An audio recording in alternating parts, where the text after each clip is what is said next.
सभी को नमस्कार। ईपी के कैपिटल में आपका स्वागत है। यहाँ हम धन प्रबंधन और निवेश को सरल बनाते हैं ताकि आप पीढ़ियों के लिए धन का निर्माण कर सकें।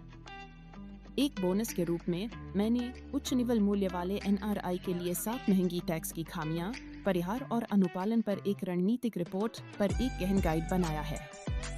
आप इसे विवरण में दिए गए लिंक पर क्लिक करके आसानी से डाउनलोड कर सकते हैं। आज तारीख है गुरुवार 4 दिसंबर 2025। कल मार्केट्स ने हमें bad news is good news का क्लासिक उदाहरण दिखाया। हमने इक्विटीज में ब्रॉड रैली देखी और क्रिप्टो मार्केट में भी जबरदस्त तेजी आई।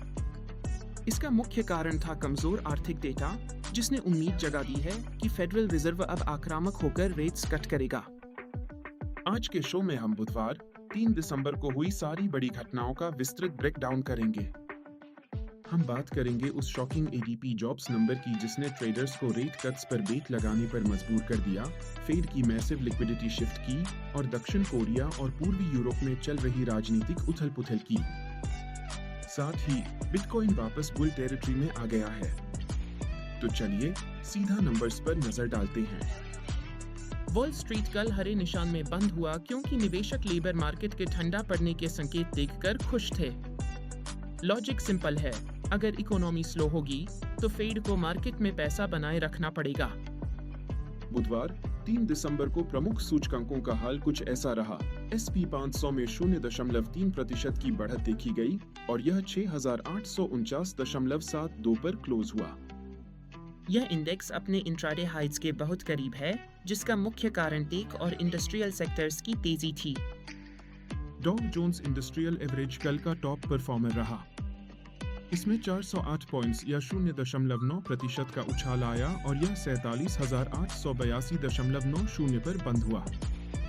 नैस्डैक कंपोजिट में थोड़ी हल्की बढ़त रही, जो 0.2% चढ़कर 23,454.09 पर क्लोज हुआ। निवेशकों ने हालिया टेक रैली के बाद थोड़ा पैसा निकालकर वैल्यू स्टॉक्स में लगाया है।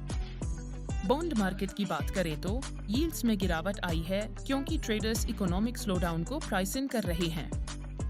10 ईयर ट्रेजरी यील्ड गिरकर 4.06% पर आ गई, जिसने रेट सेंसिटिव स्टॉक्स को बड़ी राहत दी। कमोडिटीज में WTI क्रूड ऑयल अभी भी दबाव में है और $59.21 प्रति बैरल के आसपास ट्रेड कर रहा है। $60 के नीचे का यह लेवल दिखाता है कि जियोपॉलिटिक्स तनावों के बावजूद मार्केट को ग्लोबल डिमांड कम होने की चिंता है। कल की सबसे बड़ी खबर और मार्केट रैली का मुख्य उत्प्रेरक था एडीपी एम्प्लॉयमेंट रिपोर्ट। मार्केट्स को उम्मीद थी कि करीब 10,000 जॉब्स ऐड होंगी, लेकिन हमें एक शॉक मिला। नवंबर में प्राइवेट पेरोल्स में 32,000 की कमी आई है।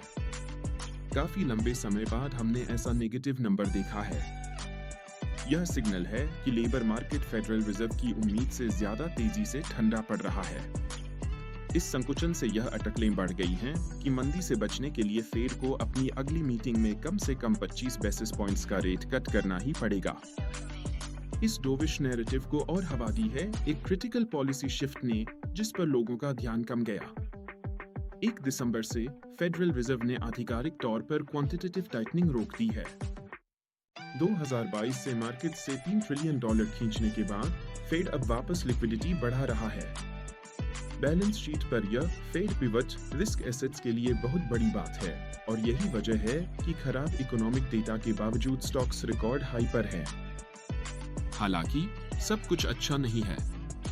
फेड की लेटेस्ट बीज बुक जो कल रिलीज हुई, उसने थोड़ी चिंता वाली तस्वीर दिखाई। उसमें कहा गया कि इकोनॉमी दम तोड़ रही है और खास तौर पर लो टू मिडिल इनकम हाउसहोल्ड्स में खर्च कम हो रहा है। रिपोर्ट में यह भी कहा गया कि हाल ही में लगे टैरिफ की वजह से उपभोक्ताओं के लिए कॉस्ट बढ़ रही है, जो कि एक स्टैगफ्लेशनरी वार्निंग साइन है। हमें चल रहे गवर्नमेंट शटडाउन को भी नहीं भूलना चाहिए, जिसका जिक्र बेज बुक में भी था। इसकी वजह से प्रमुख आर्थिक डेटा आने में देरी हो रही है और इसी अनिश्चितता की वजह से एडीपी जैसी रिपोर्ट्स का मार्केट पर इतना गहरा असर पड़ रहा है। अब चलते हैं वैश्विक मंच पर। कल एशिया और यूरोप से यूएस लीडरशिप को शामिल करती हुई बड़ी राजनीतिक खबरें आई है। दक्षिण कोरिया सेल्फ कूप की वर्षगांठ कल 3 दिसंबर को दक्षिण कोरिया में पिछले साल हुए अराजक मार्शल लॉ घोषणा का 1 साल पूरा हुआ। वर्तमान दक्षिण कोरियाई राष्ट्रपति ली जिमयुंग ने राष्ट्र को संबोधित किया और उस घटना को सेल्फ कूप बताया। उन्होंने इस दिन को राष्ट्रीय संप्रभुता दिवस घोषित किया और पिछले साल पुलिस और सैन्य कार्रवाई से हुए नुकसान के लिए जनता से माफी मांगी। जियोपॉलिटिक्स के लिहाज से सबसे जरूरी बात यह थी कि राष्ट्रपति ली ने उत्तर दक्षिण संबंधों में बड़े बदलाव का संकेत दिया। उन्होंने कहा कि वह अपने पूर्ववर्ती द्वारा अधिकृत किए गए ड्रोन घुसपैठ के लिए प्योंगयांग से माफी मांगने को तैयार हैं ताकि डिप्लोमेटिक चैनल फिर खुल सके। उन्होंने यूएस के साथ एक बड़ी डिप्लोमेटिक जीत का भी जिक्र किया। खबर है कि राष्ट्रपति ट्रंप दक्षिण कोरिया को न्यूक्लियर पावर्ड सबमरीन विकसित करने में समर्थन करने को राजी हो गए हैं। यह सियोल को स्ट्रेटेजिक ऑटोनॉमी देगा बिना न्यूक्लियर वेपन्स ट्रीटी को तोड़े। राष्ट्रपति ट्रंप की बात करें तो यूक्रेन युद्ध को लेकर कल वह सुर्खियों में थे। मॉस्को में व्लादिमीर पुतिन और ट्रंप के दूतों स्टीव विटकॉफ और जेरेड कुशनेर की मीटिंग के बाद ट्रंप ने संवाददाताओं से कहा कि पुतिन जंग खत्म करना चाहते हैं। हालांकि क्रेमलिन ने सार्वजनिक रूप से कहा कि कोई सफलता नहीं मिली और यूएस शांति योजना के कुछ हिस्से अस्वीकार्य हैं, लेकिन ट्रंप अभी भी आशावादी हैं और उन्होंने कहा कि बातचीत बहुत अच्छी रही। मध्य पूर्व में ट्रंप ने घोषणा की कि उनके 20 सूत्रीय गाजा शांति योजना का चरण 2 जल्द ही शुरू होने वाला है। इस चरण में गाजा की युद्ध के बाद के प्रबंधन पर ध्यान केंद्रित होगा। मार्केट्स इस पर गहराई से नजर बनाए हुए हैं क्योंकि क्षेत्र में स्थिरता आने से तेल की कीमतें और गिर सकती हैं। अब बात करते हैं क्रिप्टो की। फेड लिक्विडिटी का असर सबसे ज्यादा बिटकॉइन में दिख रहा है। क्वांटिटेटिव टाइटनिंग खत्म होने और कल के कमजोर जॉब्स रिपोर्ट के बाद बिटकॉइन ने जबरदस्त वापसी की है। कल यह 2.5% से ज्यादा उछाल के साथ वापस $94,000 के लेवल को रिक्लेम कर गया।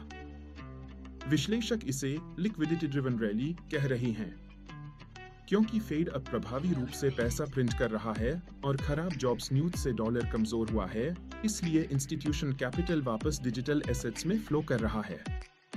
बिटकॉइन ने प्रमुख प्रतिरोध तोड़ दिया है और अब $1,00,000 का मनोवैज्ञानिक लक्ष्य वापस फोकस में है। हमने XRP में भी मूवमेंट देखी जो फिलहाल थोड़ा ठंडा है, लेकिन नए ETF लिस्टिंग्स की वजह से वहां भी लिक्विडिटी बढ़ रही है। क्रिप्टो में समग्र भावना अभी रिस्क ऑन है, यह सोचकर कि 2026 में फेड मार्केट्स के लिए और फ्रेंडली हो जाएगा। आखिर में व्यक्तिगत स्टॉक्स की बात करें तो कल अर्निंग्स फ्रंट पर शांति थी, लेकिन प्रत्याशा उच्च थी। सेल्सफोर्स कल आफ्टर आवर्स सेशन का मुख्य कैरेक्टर था। ट्रेडर्स उनकी अर्निंग्स रिपोर्ट का इंतजार कर रहे थे, खासकर उनके नए एजेंट फोर्स EI प्लेटफॉर्म के एडॉप्शन नंबर्स देखने के लिए। मार्वेल टेक्नोलॉजी भी फोकस में था क्योंकि निवेशक उनके सेलेस्टियल AI अधिग्रहण को पचा रही हैं। यह मूव AI कनेक्टिविटी स्पेस में उनकी पकड़ मजबूत करने के लिए है।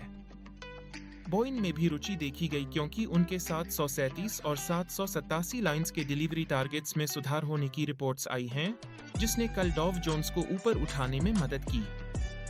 तो संक्षेप में कहानी अब बदल रही है। सॉफ्ट लैंडिंग अब थोड़ी बम्पी लैंडिंग जैसी लग रही है, नौकरियां गायब हो रही हैं और उपभोक्ता धीमा हो रहा है। लेकिन स्टॉक मार्केट के लिए जब तक फेड डर के मारे रेट्स कट करेगा और पैसा प्रिंट करेगा, तब तक यह रैली चलती रहेगी। आज क्या देखना है? आज सुबह आने वाले इनिशियल जॉबलेस क्लेम्स डेटा पर नजर रखें। अगर यह डेटा पुष्टि करता है कि मार्केट कमजोर है, तो यील्ड्स और गिरेंगे और स्टॉक्स नए हाइट्स टेस्ट कर सकते हैं। यह था आपका विस्तृत मार्केट रिपोर्ट 3 दिसंबर 2025 के लिए। अगर आपको यह अपडेट मददगार लगी तो लाइक बटन दबाएं और डेली ब्रेकडाउन के लिए सब्सक्राइब करें। मैं हूं आपका नाम। मिलते हैं अगली वीडियो में।